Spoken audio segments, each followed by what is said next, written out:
as many different sorts of cameras as there are different sorts of photographers, and establishing which sort you are and what you are interested in is crucial when it comes to selecting the sort of equipment that you will want to purchase and use. So first up, let's start with having a little look at what sort of cameras there are and what sort of uses they have and what you might be interested in. Most people now carry a mobile phone, and most, particularly the iPhone, have pretty useful cameras built into them. While most people don't really consider that a mobile camera phone can really be used professionally, it is surprising what you can do with a camera once you know how they work. If you wanted to look at examples of photojournalism on an iPhone, for instance, you need look no further than Balaz Ghadi's photos of Afghanistan.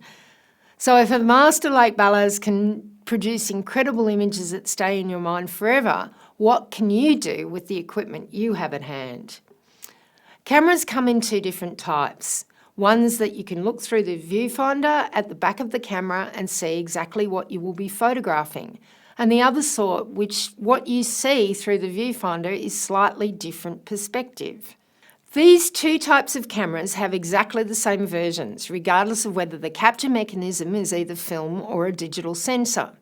For the purposes of this course, though, we will only discuss digital cameras. These two types of cameras are called consecutively DSLRs, digital single lens reflex cameras, and compact digital cameras, rangefinders or the point and shoot variety. So let's have a look at both sorts and see what the pros and cons of each type of camera are. Let's start with the compact camera, which is any camera that does not have an internal opening and closing mirror and that you cannot remove or change the lenses. These are most often referred to as point and shoot and categorised as consumer cameras. So what are the pros and cons of using this type of camera?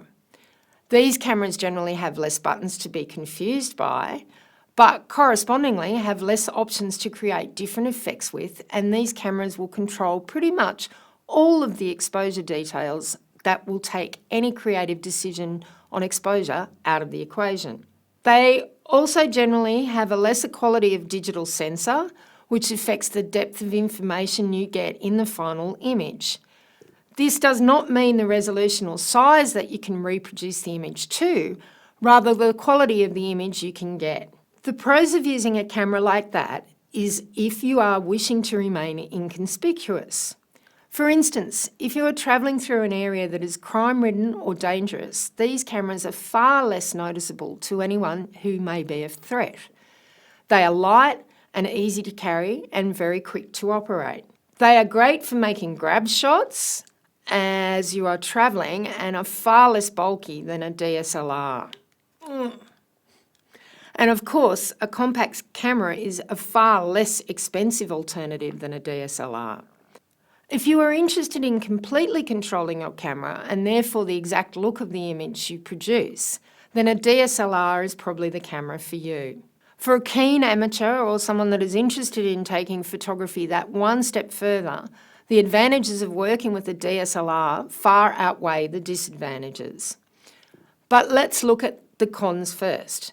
The major issues with the DSLR, which may not suit all photographers, are the bulkiness, weight and visibility.